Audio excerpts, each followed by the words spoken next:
What's up, guys? Barrett Gaming here, back with some more Idle Heroes, and today we're talking about the Joyful Christmas Eve event because, well, as you guys saw in one of our videos, it's a little bit of a drama in this, a little bit less rewards. Granted, they're still great value. I think people are focusing on the wrong part of this event, but it is important to point out when things don't go the way they really should, or if you are a little disappointed. However, there is one thing I did want to talk about. We did talk about how this event breaks down, what you can get with certain types of rewards this week. However, there's really only one person who should do the Christmas event. Everybody else should be saving for Chinese New Year, and that's what we're going to talk about right here. Hopefully you guys enjoy this one. Let's get going.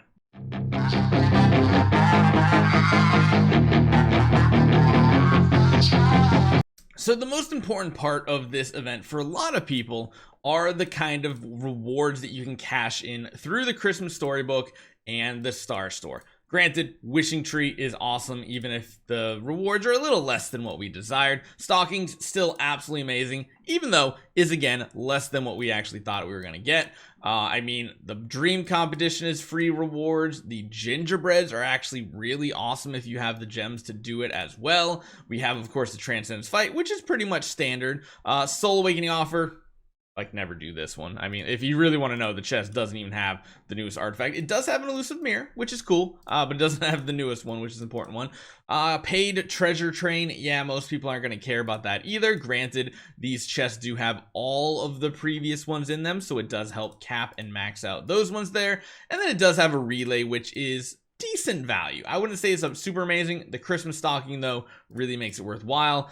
There is a skin and some other stuff for people who are going to spend on the relay, but that's not really something we're talking about. We're talking about the meat and potatoes of this event, the Christmas Storybook, and what you can get. So basically, the way this runs is you can pick any of these stories to do. You don't have to do them in story 1, 2, 3, 4 order like we used to in the past. Remember, old school events, you literally had to do these things in a specific order, and it basically made it so there's no way that you could go down and immediately grab either the Aurora gems or the Scattered Spirit Vein. And nowadays, you can pick any one of them, and actually you can start multiple at the same time. You don't have to stick to one story. Now, here's the downside of this. In order to get these paper crowns, it's required to do something specific. We're not even going to talk about the VIP points or anything like that, or the Christmas relay. We're talking about the 5-star heroes, which of course you need to get 50 of them in order to get all 25 of these paper crowns. Beyond that, you also need to do essentially all 2,000 heroic scrolls. If you don't have a full 2,000, you're kind of wasting your resources, because the goal here is to not only finish a completion here to get something like the Scattered Spirit Vein, the Sublimation Chest, the Core of Origin, whichever one you need. Always that left column. Don't pick anything in the right column, guys. The whole goal is to get rewards from the Star Store, and the most optimal way to do that is by doing a complete story, which requires 80 of these, plus additional ones from doing Soul Awakenings. The math breaks out to being you want to do 23 Soul Awakenings on this event, because 23 Soul Awakenings is important. That's not going to complete a second story for you, sadly. Just is you're only going to get one story done. But what that allows you to do is get a perfect number on this, which is a grand total of this. You can claim one of the 18 and one of the 14 or 13, whichever one you really need. You can kind of come down to which treasure you want, or if you need a Core of Origin, then you do have to go for the one that's 14. But this gives you a perfect 32 of these little rainbows that are the main currency of this event. It lets you grab Scattered Spirit Vein or Aurora gems if you need them. I guess technically this would be a horrible pickup. This would be absolutely horrible to go for this one.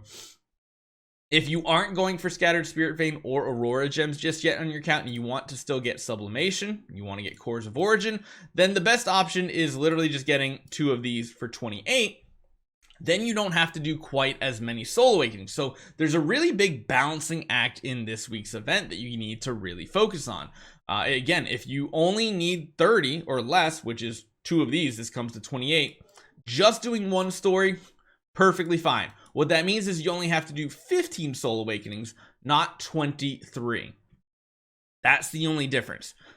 If you're not doing this, save your scrolls. So again, if you're not having 2,000 heroic scrolls in this event, or you're not starting like we are on this free-to-play account, we're in the very first week, so we're going to go for stuff and get whatever rewards we can. If you're not in one of those two scenarios, you need to save your resources. Do not do the Christmas event heroic scrolls. You need to save up for Chinese New Year, because Chinese New Year is, I believe, the 10th of February. So essentially what that means in the months leading up, or in the next couple months, I should say, is we have what? We got 1 week starting next week is going to be on the 29th, or sorry, no, December. Yeah, 29th is going to be the New Year's event. So it's 1, 2, 3, 4. So essentially on January 18th, we should have another new hero, most likely a dark hero. What that means is then we have 1, 2, 3.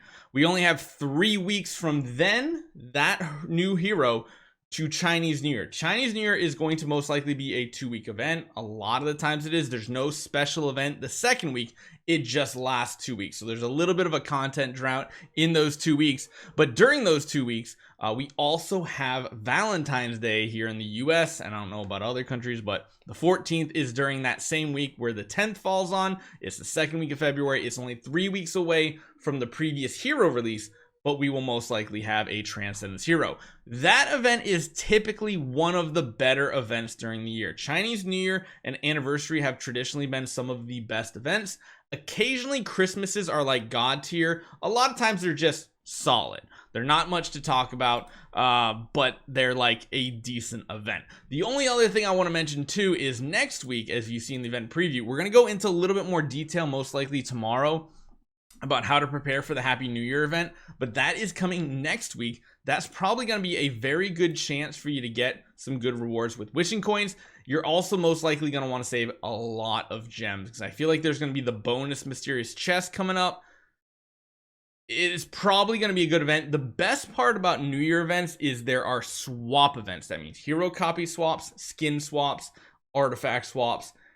Praying to the Lord, whoever your God is, you're praying that they finally implement a Core of Origin swap. If there was ever going to be a Core of Origin swap event, it will be the regular Happy New Year, not Chinese New Year. Happy New Year coming up next week. So everybody, cross your fingers. Hopefully you had your wishing coins saved up. Continue to save your heroic scrolls up. Do not spend them this week. You're going to be disappointed if you don't have 2,000 and you can't do at least 15 Soul Awakenings, if not 23. Hopefully you guys enjoy this one. Let me know what you guys think in the comments down below. See you guys next time.